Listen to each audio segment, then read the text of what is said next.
염상섭의 전화와 현진건의 운수 좋은 날과 김유정 작가의 금단 콩밭에서 나오는 문장들을 몇 개 발췌를 해서 그 문장들이 그 시대와 연결되는 것, 그리고 뭐 작품하고도 연결되는 것에 대해서 말씀을 드리려고 해요. 염상섭 작가는 1879년에 태어나서 1963년에 사망을 하셨고, 이 전화는 1925년도에 쓴 단편소설이고요. 그 다음에 현진건은 1900년에 태어나서 1943년에 사망을 했고, 운수 좋은 날 1924년 작이고, 그 다음에 김유정 1908년에서 1937년에 사망을 했고, 금따는 콩밭 1935년입니다. 그러니까 이분들이 많은 글을 썼지만 이 염상섭 작가는 전화를 발췌를 했고, 황석영 작가가, 그 다음에 현진건 작가 거는 운수 좋은 날을 발췌를 했고, 김유정 작가는 금따는 콩밭을 발췌를 했어요. 단편 뒤에 황석영 작가가 직접 리뷰한 글이 있습니다. 그러니까 염상섭의 전화는 25년도에 쓰여졌는데, 그 당시에 신문물이라 할 수 있는 전화가 어떤 집안에 들어와서 벌어진 해프닝에 관한 이야기예요. 제가 염상섭의 전화에 나오는 글을 읽으면서 요 전화기가 아닐까 하는 사진을 찾아봤는데 막상 딱 그 전화기는 없었어요. 왜냐면 염상섭의 전화에서는 벽걸이 전화는 아니었고 어느 선반에 놓여진 전화였는데, 반면에 또 이렇게 둥그란 종 같은 모양이 두 개가 얹혀 있다 하는 거는 제가 인터넷에서 찾아봤을 때 벽걸이밖에 없었어요. 그래서 할 수 없이 제가 벽걸이 전화기를 여기 이렇게 가져왔어요. 그래서 사진 이미지라던가 그림 이미지로 보여드리겠습니다. 그래서 여기 13쪽에는 네네 어디세요? 네 누구세요? 네네 거긴 누구시냔 말이에요? 종료예요? 이런 식으로 한 거죠.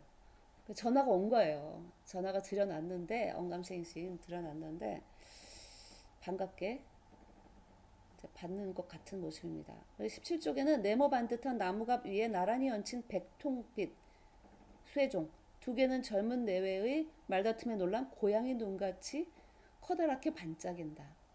네. 21쪽에는 그는 자기 집과 채용이 집의 김장 걱정을 해요.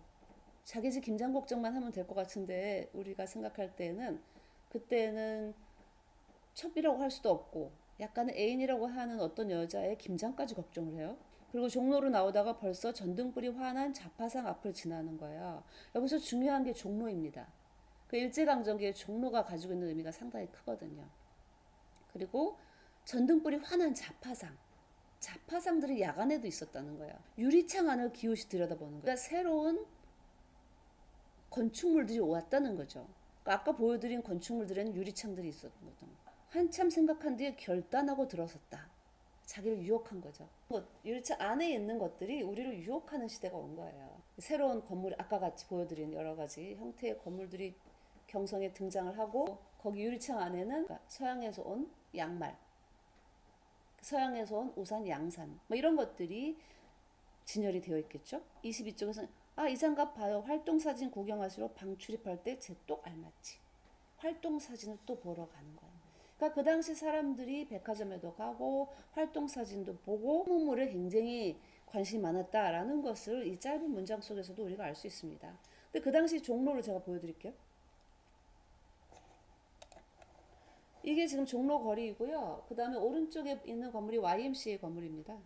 근데 이 YMCA 건물이 전쟁 중에 폭파됐는데 지금은 볼 수 없지만 사진으로 이제 지금 이렇게 보여드리면 그 일자 거리가 있죠. 일자 거리는 근대를 상징합니다. 그러니까 우리나라 조선시대 때는 일자 거리가 거의 없었어요. 근데 일자 거리가 있고 지금 있고, 이게 어느 정도로 그 당시 사람들이 크게 느꼈냐면 매천 황현이라는 분이 계세요. 매천 황현은 우리나라가 경수국치에 이르고 글을 쓴 다음에 자살하신 분입니다. 우리가 그 당시 야사에 의하면 이러면 거의 매천 황현님의 글이에요. 그분이 YMCA 건물이 완성됐는데 마치 산과 같았다, 이렇게 기록을 하는 거예요. 그러니까 독보적으로 큰 건물이 종로에 있었고 종로에서 사람들이 영화도 보고 했다는 거죠. 그러니까 뭐 단성사라던가 이런 것들도 다 종로 쪽에 있잖아요. 지금 보시는 거는 동대문 남대문 종로를 운행하던 전차들의 모습입니다. 전차들이 지나가는 모습을 보실 수가 있고, 그 다음에 엽서로 되어 있는데 동대문, 남대문, 종로라고 쓰여져 있죠. 염상섭의 전화에서 그 장소적인 배경이 되는 곳이 종로라는 것을 말씀드리고, 단성사가 있는데요. 단성사 사진이에요. 지금 이 건물은 없지만 그 당시에는 상당히 새로운 건물로 알려진 건물이고요. 1900년대 초에 종로구에 세워진 우리나라 본격적인 상설 영화관입니다. 본격적인 상설 영화관도 있는 곳에 살았던 거죠. 또 조금 더 이제 충무로 쪽으로 가면 백화점이 있어요. 그러면 유리창 안에 있는 물건들이 나를 유혹했다라는 거죠. 얼마나 망설였겠어요. 여러 가지 돈쓰레도 많은데 아내를 무마시키기 위해서 물건을 사가야 되는 입장에서 그 대표적인 물건들이 이제 백화점이기 때문에 백화점에 대해서는 제가 다음 달에 더 자세히 말씀드릴 거예요. 백화점을 언급한 지금 염상섭 작가는 유리창이라고 언급을 했잖아요. 근데 뭐 이상이라던가 박태원 이런 작가들은 백화점을 언급했어요.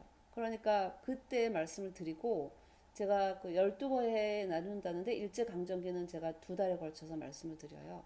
그래서 초창기 일제강점기를 오늘 말하고 다음에 이제 그 박태원, 이태준, 이상 작가에 대해서 말씀을 드릴 때 자세히 이야기하고 오늘은 이렇게 사진만 보여드리는 걸로 하겠습니다.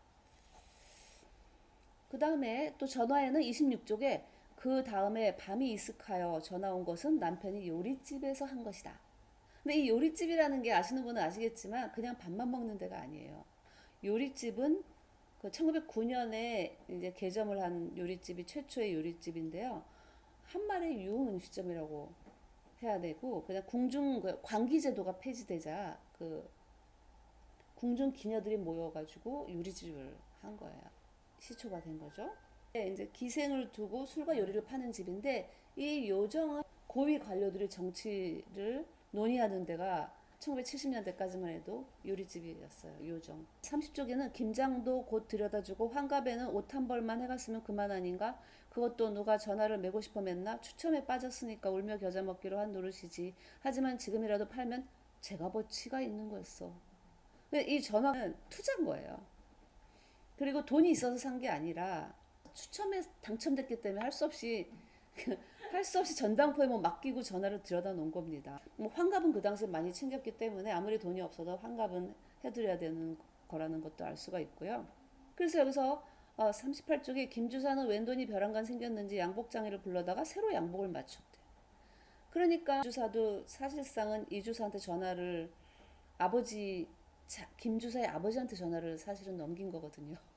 근데 김주사가 아버지의 돈을 약간 떼먹은 거예요. 그래서 그 남은 돈으로 또 양복을 철없이 해입는 그러한 사람입니다. 멋을 굉장히 우선시했다라는 걸 알 수가 있고요. 또 40쪽에 아씨는 전당국에서 나온 두루마기의 외투에 여우 목도리를 걸치고 남편이 저번 날 사온 회색 장갑을 끼고 고양이 같이 신이 나서 나갔다. 네. 전당포에 맡겼던 거예요. 뭘 맡겼냐? 전화를 사려고 두루마기 외투하고 여우 목도리를 맡겼습니다. 전화를 김주사한테 팔은 거예요. 연결이 되시는지는 모르겠지만 연결이 되실까요? 아무튼 소설이 아주 일부분만 발췌를 했지만 전화기를 들여놨는데 이 전화를 감당하지 못하니까 팔으려고 했는데 조금 돈을 더 받아서 팔았는데 알고 봤더니 전화기를 산 사람이 아버지의 돈을 약간 떼먹고 양복을 사입고 뭐 이런 상황입니다. 여우 목도리도 굉장히 중요합니다. 이 여우 목도리가 뭐 지금 뭐 예를 들어가지고 명품 하나는 있어야지 이런 식으로 여우 목도리 하나는 있어야지 해서 여성들 사이에서 여우 목도리를 즐겨 했습니다. 그 안석주의 만무만화에 보면 초가집에서 여우 목도리 두르고 나오는 여자의 모습도 있거든요. 이제 황석영 씨가 또 리뷰해놨다고 했잖아요. 그래서 거기서 보면은 전화는 얼핏 보면 범작으로 보이는데 전화를 들어놓게 된 경성 유상 계급의 일상을 그려내고 있다. 요즘식으로 하면 명품을 주제로도 비슷한 이야기를 꾸밀 수 있을 것 같다. 밤에 사람들이 활동을 많이 하기 시작했다라는 걸 알 수가 있는데요. 이 1929년 3월 23일에 그 조선일보에 나온 사진을 제가 가져왔는데 이게 뭐냐면 야시 상인 모집에 이렇게 사람이 많이 모인 겁니다. 발도 돌 틈이 없어요. 그때 1929년 정도 되면 제 각기 먹고 살려고 굉장히 애를 삶을 즐기려고 꽤 애를 썼다라는 걸 알 수가 있겠습니다. 음식 배달부와 귀부인이 만만한데요. 이건 내가 왜 가져왔냐면 요즘에 우리 배달 진짜 많이 시켜 먹잖아요. 근데 일제강점기에도 배달을 했다 아니겠습니까? 남상섭의 3대를 제가 읽으면서 재미있는 부분이 있어가지고 네, 여기 이렇게 가져왔는데 한번 제가 읽어볼게요. 팔자는 좋으이 보호순사를 데리고 다니면서 팔면 떼일 리도 없고 좋기는 좋을 거야. 하하. 그래서 병화가 산해진에 들어와 보니 경혜가 와서 앉았다. 그럴듯하구려. 우리 집에도 콩나물 일전 어치하고 두부 한 채만 배달해 주구려. 이게 그럽시오. 댁이 어딥니까? 남산골 솔방울 구르는 집이요. 고명파도 잊어버리지 마오. 그리고 경혜가 깔깔 웃고 말았다. 팔순이도 옆에 섰다가 따라 웃으면서 선생님 같이 자전거 타고 다니시는 게 아니라 끌고 다니시면야 배달은 다 하셨지 하고 필순이는 두 팔을 내저으며 자전거 타는 흉내를 낸다. 이런 거죠. 그러니까 배달을 그 당시에도 상당히 일상적으로 해먹었다는 걸 알 수 있습니다. 왜냐하면 이 염상섭의 3대를 보면 배달을 한 번만 시키지 않거든요. 네. 그 일제강점기 그 당시에 일상생활을 드러낼 수 있는 작품 두 점을 가져왔습니다. 김중현의 1936년작 춘양이고요. 또 한 가지는 김기창의 정청입니다. 김기창 경우에는 스승이 김은호였고 그 당시 상당한 유명한 작가였습니다. 김은호가. 그리고 김은호에게 그림을 배운 지 얼마 안 돼서 이 천재적인 소질을 가졌다는 평을 받고 있는 김기창은 조선미술 전람회에 입선을 해요. 그 입선한 작품입니다. 김중현의 춘향과는 굉장히 다른 면을 말씀드릴게요. 이게 보시면 정청은 벌써 입식 의자에 앉아 있고 그 다음에 한복을 물론 입고 있어요. 이 아가씨와 아이도 한복을 입고 있는데 한복의 재질이 한복의 패턴이 상당히 일본적입니다. 기모노에 있을 법한 패턴으로 만든 한복을 입고 있고요. 그 다음 어린아이 헤어스타일이 일본 꼬마애들 머리 자른 것처럼 딱딱 자른 것처럼 되어 있고 그리고 축음기 보이시죠? 그러니까 서양에서 들어온 거잖아요. 전혀 어울리지 않게 농구공을 메고 있어요. 음악과 체육 정도는 해줘야지 알아주는 문화적이다. 음악을 들어주고 소파에 앉아서 그리고 위에 보시면 서양화 걸려 있거든요. 서양화 한 점 걸려 있고 체육도 하는 그러한 모습의 그림과 상당히 선의 흐름이 일정해요. 선의 두께도 상당히 일정한 걸 알 수가 있습니다. 김중현의 춘향을 보면 선의 두께가 일정하지가 않죠. 그러니까 선의 묘미가 있는 게 우리나라 그림의 특징인데 그 김중현의 그림에서는 우리나라 그림의 특징적인 것을 더 볼 수가 있습니다.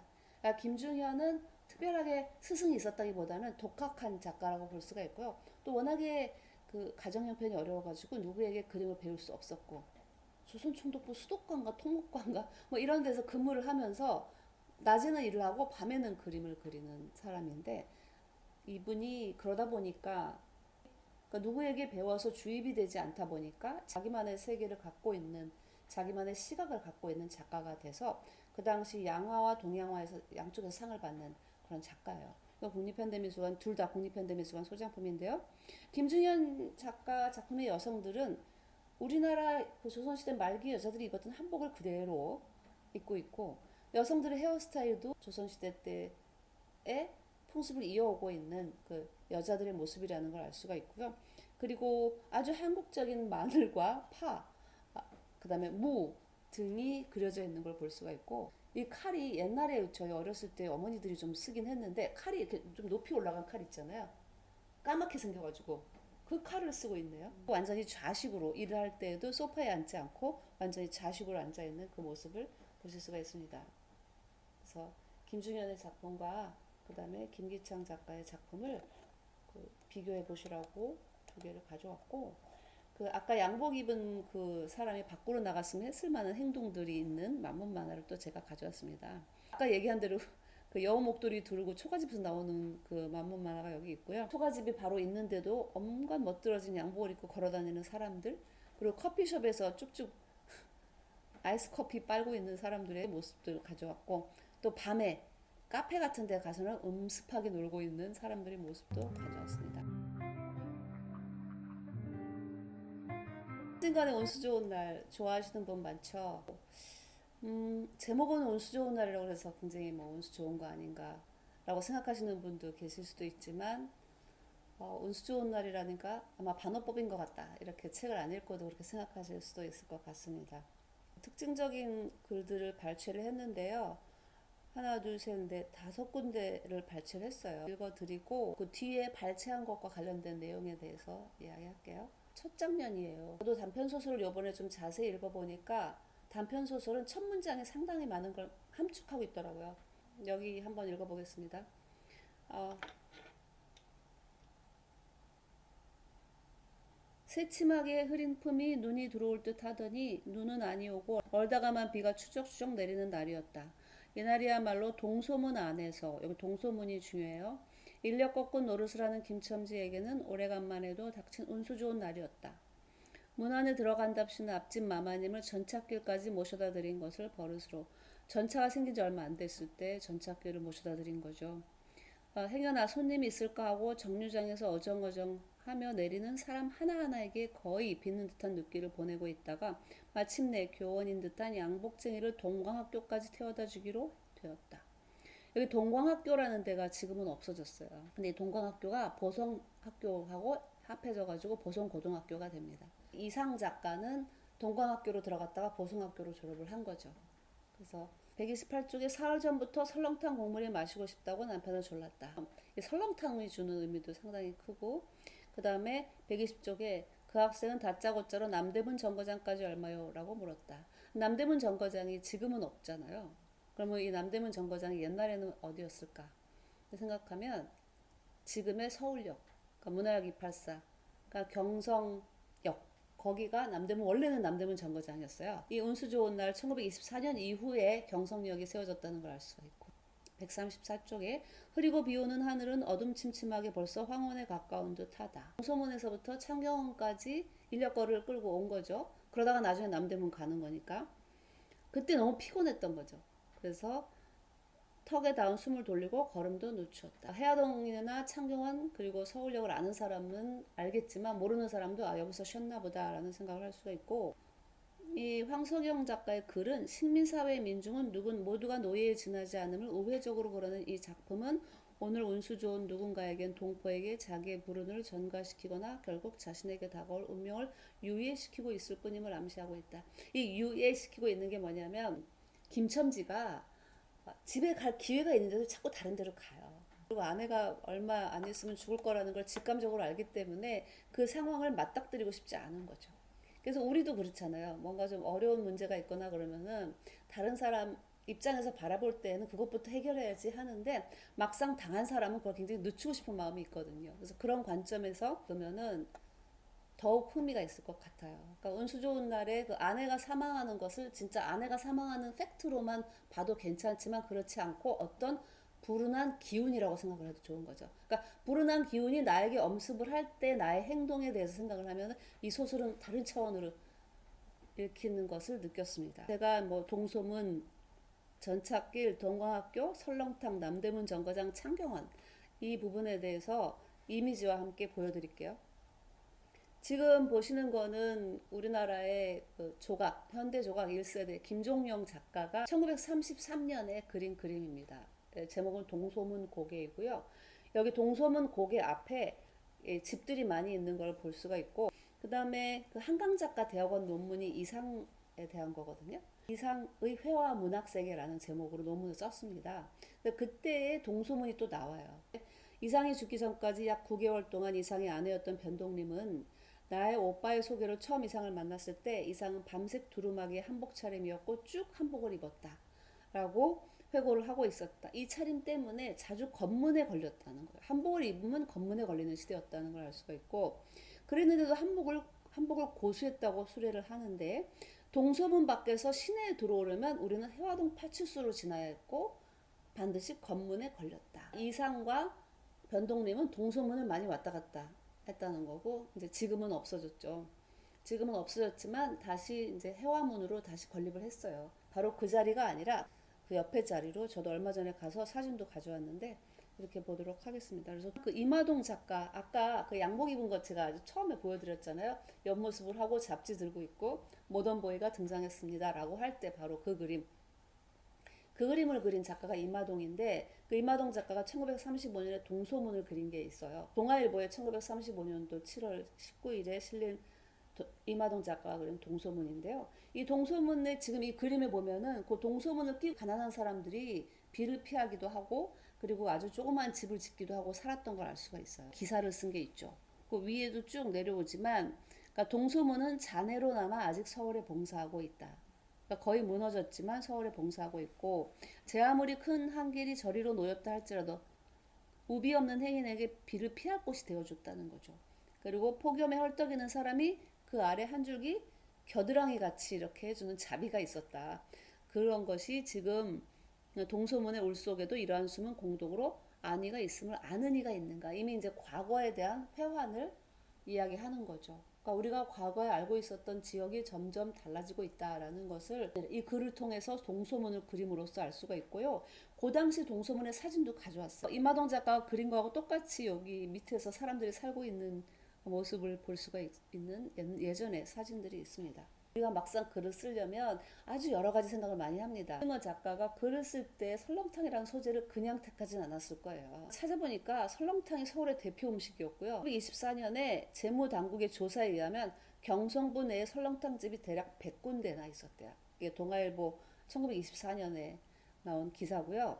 또 일제강점기 음식점의 그 음식값은 국가가 통제를 했는데 설렁탕은 대표적으로 경찰서가 음식값을 낮춘 음식이었대. 1930년에는 종래 15전 받던 거를 10전으로까지 내리는 음식이 설렁탕이었는데 그만큼 가장 대중적이면서 국민의 건강을 책임지는 음식이라고 해야 할까요? 네, 그래서 그렇게 했던 거 아닌가라는 생각이 듭니다. 1924년에 장교정이라는 가장 인기 있는 설렁탕집 사진입니다. 가져왔고 아까 그 대경성부 대관 그 일제강점기에 가장 세세한 사진, 정확한 사진을 찍어서 그린 지도, 그 지도에서 운수 좋은 날에서 김첨지가 인력거를 끌고 간 그 지도를 제가 그려놨는데요.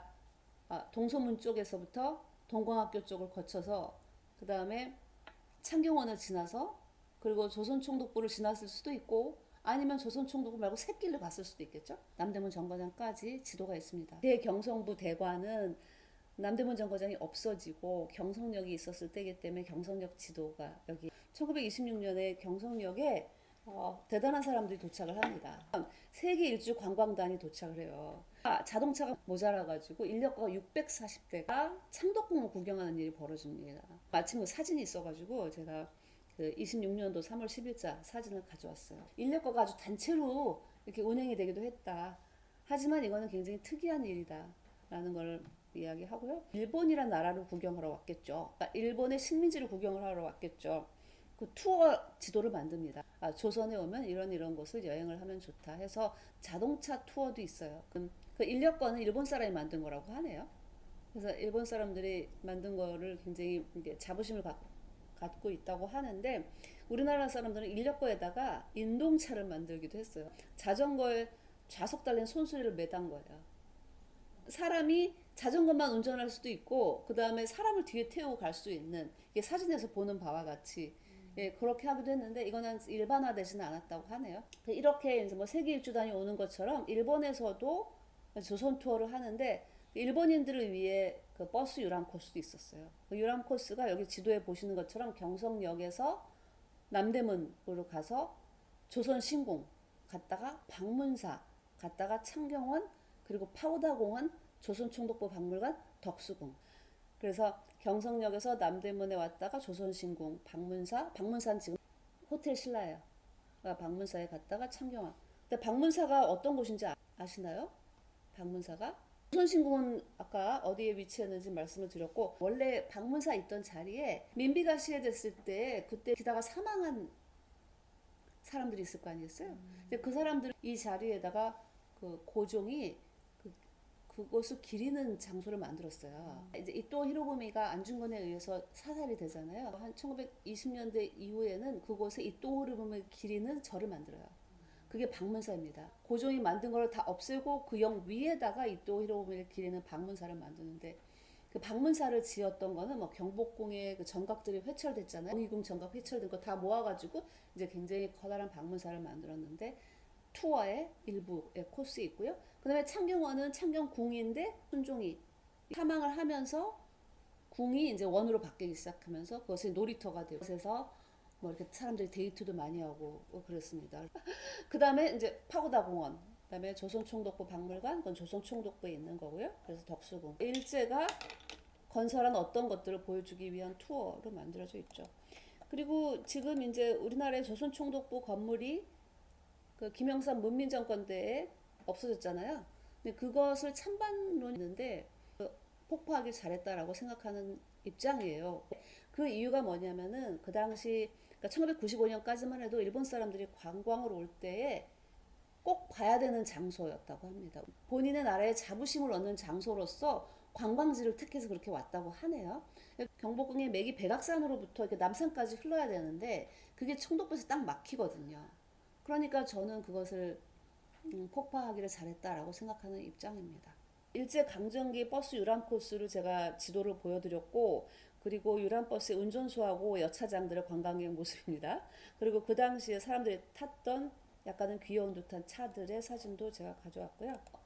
일제 강점기 시대 때 버스 유람 코스를 제가 보여드렸기 때문에 딱 와닿지 않을 수도 있을 것 같아가지고 지금 현재 지도로 제가 이렇게 검색을 해서 만들어 봤어요. 만드니까 딱 1시간 2분이 나오는데 그때 내가 검색하는데 하나를 뺐어요. 조선총독부 박물관을. 왜냐면은 네이버에서 경유지가 하나, 둘, 셋, 넷, 다섯 개 정도밖에 안 되는 모양이에요. 하나 더 집어넣으려니까 안 들어가가지고 그냥 했습니다. 그래서 아마 한 1시간 20분 정도 걸리지 않을까라는 생각이 들고요. 지금 보면 문화역 서울 284에서 숭례문으로 갔다가 그 조선신공이 안중근 의사 기념관이 됐거든요. 그래서 안중근 의사 기념관으로 갔다가 서울 신라호텔로 갔다가 창경궁으로 갔다가 탑골공원에서 조선 그 경복궁 쪽으로 갔다가 덕숭으로 가는 바로 그 길입니다. 근데 그 당시에 뭐 일본인들만 그렇게 자동차나 버스를 타고 유람한 건 아니고요. 우리나라 사람들도 사실상 그때 굉장히 잘 사는 사람은 잘 살았거든요. 피겸제라는 곳이 일제강점기 이제 친일파 집안에서 만든 건데 이제 그런 사람들은 아마도 자동차를 타고 서울을 유람했을 것 같아요. 그래서 그런 것을 이꼴 저꼴이라는 이름으로 안석주 만문만화가가 그린 그림이 지금 있습니다. 여기서 보시면 밖에 없지만 뭐야? 요사이 보이는 게 지랄밖에 없지만 자동차 드라이브가 대유행이다. 이렇게 나와 있어요. 그리고 그림 보시면은 너무 즐겁게 가고 있는 것 같죠? 탕남 탕녀가 발광하다 못해 남산으로 용산으로 달리는 자동차 안에서 러브씬을 연출하는 것은 제 딴에는 흥겹겠지만 자동차 운전수의 핸들 쥔 손이 어찌하여 불을 떨리는 것을 알렸는지. 김유정의 금 따는 콩밭인데 이거는 1935년도에 글을 쓴 거고요. 김유정은 굉장히 이른 나이에 사망했어요. 1908년에 태어나서 37년에 사망했으니까 몇 살일까요? 아마도 29살? 29, 30살 이때 했습니다. 읽어볼게요. 그러나 콩팥 낯짝을 들여다보니 무던히 애통 터진다. 콩팥을 들어 엎어서 금을 캔 거예요. 거기다가 지금 밭에 금이 있다고 속은 거예요. 콩이 잘 자라는 거를 갈아 엎었어요. 근데 안 나오니까 무던히 애통 터지는 거죠. 멀쩡한 밭에가 구멍이 나고 퐁퐁 뚫린 거죠. 그다지 잘 되었던 콩뿌기는 거반 버럭더미에 깔려 버린 거예요. 군데군데 어쩌다 남은 놈들만이 고개를 나풀거리는 거죠. 네. 그래서 이 사람이 농사를 열심히 짓던 사람이기 때문에 그 꼴을 보는 게 자식 죽는 게 낫지 차마 못 보겠다. 그러면서도 계속 파는 겁니다. 왜? 금이 너무 좋아가지고. 아내는 또 콩밭에서 금이 날 줄은 꿈밖이었다는 거예요. 파라고는 했지만 진짜 금이 나올 줄은 몰랐던 거죠. 그래서 너무 기뻤는데 뒷집 양근댁은 금정덕택에 남편이 사다 준 흰 고무신을 신는 게 너무너무 부러웠던 거예요. 나릿나릿 걷는 것이 무척 부러웠다. 저도 얼른 금이나 펑펑 쏟아지면 흰 고무신도 신고 얼굴에 분도 바르리라. 했는데 진짜 금이 나왔을까요? 그래서 여기 보시면은 이리 와봐 이게 금이래 하고 남편이 아내를 부르는 거예요. 그리고 내가 뭘 했어? 그러게 해보라고 그랬지라고 덤벼오는 아내가 한결 어여뻐다. 내가 여기 발췌한 거에는 남편하고 아내하고 싸우는 건 발췌 안 했어요. 근데 금이 계속 안 나올 때 둘이 싸우거든요. 나오니까 이뻐 보이는 거죠. 아내가. 그래서 엄지손가락으로 아내 눈물을 지워주고 나서 껑충거리며 구덩이로 들어갔는데 그 흙 속에 금이 있죠? 하고 처가 너무 기뻐서 고래등 같은 집까지 이제 연상하는 거예요. 그 전까지는 흰 고무신이었는데 이제는 고래등을 생각을 하고서 이제는 그걸 생각을 할 때 불안한 거잖아요. 그걸 이야기한 사람은. 그러니까 열심히 사는 부부의 콩밭을 엎어가지고 자기도 이득 보려고 한 거예요. 근데 이 수재라는 사람은 그냥 어디서 와가지고 그냥 말한 것 뿐이고 거기서 금이 나오면은 자기 가져가고 안 나와도 손에 없는 거예요. 시원스레 네, 한 포대에 50원씩 나와요라고 거짓말을 하는 거예요. 거짓말 한 다음에 오늘 밤에는 꼭 정령코 달아나리라. 이렇게 결심을 하면서 김유정의 금 따는 콩밭이 끝이 나요. 금이 어느 정도로 사람들이 많이 샀냐면 우리 조선일보 방응모 사장? 그러니까 이분도 금광으로 돈을 벌어가지고 조선일보 산 거예요. 금광으로. 그 다음에 김구 선생님 경고장 있죠. 경교장. 강북 삼성. 거기가 원래 최창락이라고 그 친일파였는데 이제 그 사람이 금광으로 돈을 벌어가지고 지금 집이에요. 근데 해방이 되니까 그거를 이제 탈색시키려고 김구에게 빌려주기도 한 바로 그곳이 그런 곳을 살 정도로 금광에 성공한 사람도 있기는 있는데 그거는 거의 비트코인으로 성공한 사람의 숫자하고 비슷하다고 볼 수가 있겠죠. 아니 예, 밭에서 금이 나올 리는 없잖아. 누가 숨겨놓은 금이 아니지 나올 다른 그쵸? 허황된 말인데 맞죠. 순진한 농부가 그렇죠. 속은 거지. 완전히 그런 거죠. 밭에 금이 날 리 없다는 건 누구나 알고 있지만 그런 거에 속으면은 나올 수 있다고 착각할 수 있는 거죠. 꼭 금뿐만이 아니라 다른 어떤 사업도 그렇고 다른 일을 할 때에도 그러니까 객관적으로 볼 때는 가능하지 않은데 거기에 넘어가면 가능해 보여서 그것에 완전히 몸을 바치고 결국은 피폐해지는 어떤 상황을 그린 소설이라고 보시면 됩니다. 나도 금을 캐려고 애를 썼고 김유정 이분도 충청도 예산에 내려가가지고 그 금광의 현장 감독을 하기도 했어요. 김유정도 안석주 이야기를 간헐적으로 했는데 안석주 당시는 금광을 하지는 않았지만 안석주의 처가댁이 굉장히 부잣집이었는데 그 처의 오빠가 동생이가 금광을 해가지고 쫄딱 망해요. 그렇게 가까운 데에서 금 때문에 돈을 번 사람이 있고 망한 사람이 있었다. 하지만 결국은 금광 채굴권이라던가 이런 것들이 일본이나 영국이 가져갔기 때문에 우리나라 사람이 돈을 벌기라는 하늘의 별 따기다. 첫 번째 보여주는 그림에서는 사람들이 막 금을 캐려고 하는 그런 장면이 들어가 있고요. 이 두 번째에서는 그 금덩어리다 노다지다 하고 그 캐는 모습인데 결국은 캐다가 금덩어리에 치여 죽어요. 그런 사파가 있습니다. 보시면 황금 부족증이라고 이게 나와 있는데요. 그 당시 사람들이 돈을 굉장히 좋아했다는 거죠. 왜냐하면 돈이면은 안 되는 게 거의 없는 세상이죠. 그 당시 윤리 의식은 땅에 떨어졌고 나라가 망했기 때문에 우리를 지탱해 주는 건 돈이라는 생각을 사람들이 굉장히 많이 했다는 거죠. 여기 아가씨가 어디 아프다고 병원에 온 거예요. 이 그림을 보면 왔는데 여자 핸드백에 청진기를 대요. 의사가. 이 그림을 보시면은 청진기를 대요. 그 다음에 내용물은 코티지에 콤팩트 1개, 그리고 전당포 석장, 구멍 뚫린 전차표 1장. 여자가 선생님 무슨 병일까요?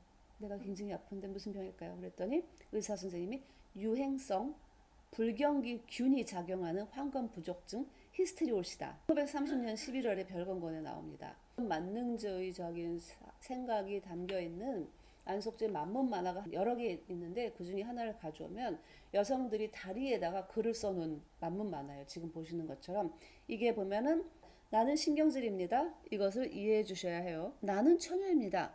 돈만 있으면 누구나 좋아요. 다리에 써 있어요. 나는 집세를 못 내었습니다. 구원해 주세요. 나는 초콜릿을 좋아해요. 그거 한 상자만. 나는 외국 유학생하고 결혼하고자 합니다. 나는 아직 독신자입니다. 나는 문화주택만 지어주면 70살이라도 좋아요. 피아노 한 대만 사주면 이라고 나와 있습니다. 그 당시 여자들이 집과 피아노를 얼마나 좋아했는지 알 수 있는 대목입니다. 염상섭 작가의 전화, 그리고 현진건 작가의 우수 좋은 날, 김유정 작가의 금 따는 콩밭과 더불어 시대상과 함께 미술작품도 감상을 하는 시간을 가졌는데요. 다음 시간에는 이태준 작가의 달밤, 그리고 박태원의 볼모간 이상의 날개를 가지고 미술과 문학의 관계를 들여다보도록 하겠습니다. 들어주셔서 감사합니다.